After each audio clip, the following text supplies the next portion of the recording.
Hello guys, നമുക്ക് അല്പം രസം ഉണ്ടാക്കാം. ഞാൻ ഉണ്ടാക്കുന്ന രീതിയിലുള്ള രസമാണ് ഞാനിവിടെ പറയുന്നത്.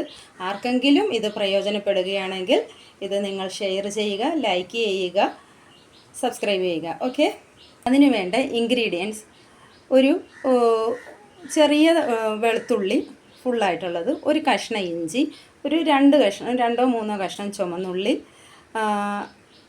ഒരു പച്ചമുളക്, നല്ല ജീരകം, അതായത് ചെറിയ ജീരകം ഒന്ന് ചതച്ചെടുത്തത്, വേപ്പില, ഒരു 2 പുതിന ഇല, ഒരു 3-4 തണ്ട് മല്ലിച്ചീര. ഈ മല്ലിച്ചീര ഒരിക്കലും സ്കിപ്പ് ചെയ്യരുത്. നമ്മുടെ രസത്തിന് ആ ഒരു ഫ്ലേവറും ആ ഒരു പച്ചച്ചുവ ആ ഒരു രസമൊക്കെ കിട്ടണമെങ്കിൽ നമുക്ക് തീർച്ചയായും ഇത് ചേർക്കണം. പിന്നെ കുരുമുളക് പൊടി, കായം. രസത്തിനാവശ്യമായ പുളിയിലേക്ക് നമ്മൾ മീഡിയം ടൈപ്പിലുള്ള ഒരു വലിയ തക്കാളി, അത്യാവശ്യം ഒരു വലിപ്പമുള്ള തക്കാളി, പിഴുപുളി. ഇതിനാവശ്യമായ പുളി നമ്മളിവിടെ കൈകൊണ്ട് നല്ലപോലെ ഞെവുടി വെള്ളമാക്കി വെച്ചിരിക്കുകയാണ്. അത് ചൂടാക്കും. ഇതിലേക്ക് ഒരു 1/4 ടീസ്പൂൺ കടുകിട്ട് കൊടുക്കാം.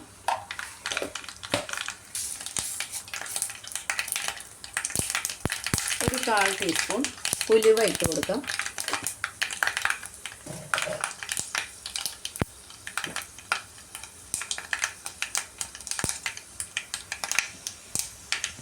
കടുക് ഉലുവയും പൊട്ടിത്തീർന്നതിന് ശേഷം ഇഞ്ചി വെളുത്തുള്ളി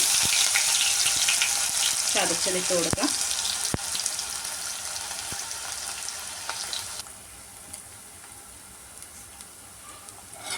ഇതിലേക്ക്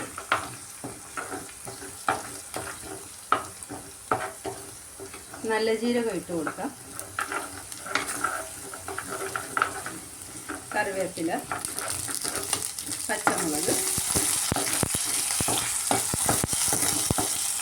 ഇഞ്ചി ഒന്ന് ചെറുതായി മൂത്ത് വരുമ്പോൾ തക്കാളി,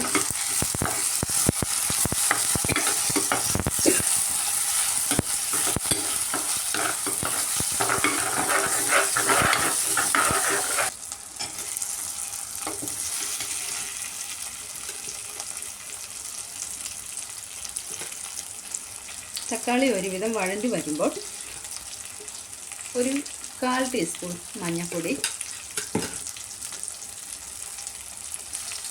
1 സ്പൂൺ മല്ലിപ്പൊടി,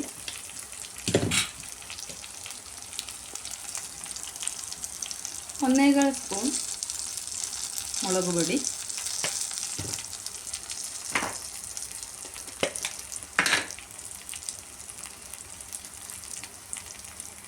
അര ടീസ്പൂൺ കുരുമുളക് പൊടി. ഇവ ചേർത്ത് നല്ലപോലെ ഇളക്കുക.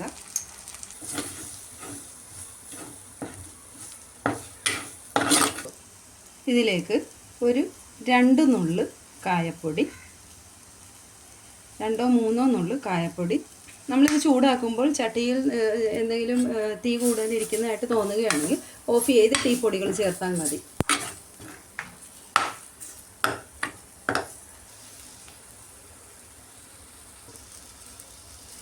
ഇതിലേക്ക് നമ്മൾ പിഴിഞ്ഞു വച്ചിരിക്കുന്ന പുളിവെള്ളം ചേർത്ത് കൊടുക്കുക.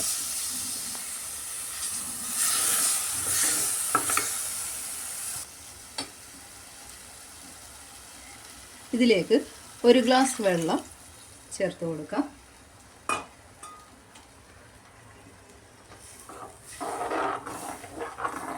അത് പോരാ, 1 ഗ്ലാസ് വെള്ളം കൂടി, 1.5 ഗ്ലാസ് വെള്ളം മൊത്തം ചേർത്തിട്ടുണ്ട്.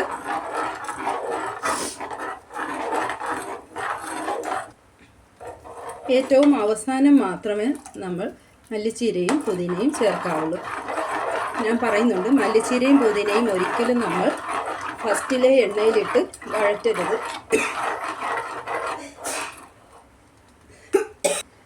ഒരിക്കലും നമ്മൾ മല്ലിച്ചീരയും പുതിനയും ആദ്യം എണ്ണയിലിട്ട് വഴറ്റുകയോ ചെയ്യരുത്. കാര്യം അതിൻ്റെ ആ പച്ചമണം കിട്ടിയാലേ ഏത് കറിക്കും അതിൻ്റെ ആ സ്വാദ് കിട്ടത്തുള്ളൂ.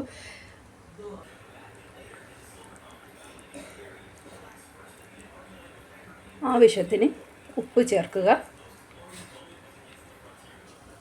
നമ്മുടെ രസം നല്ലതുപോലെ ഇവിടെ തിളച്ച് വന്നിട്ടുണ്ട്.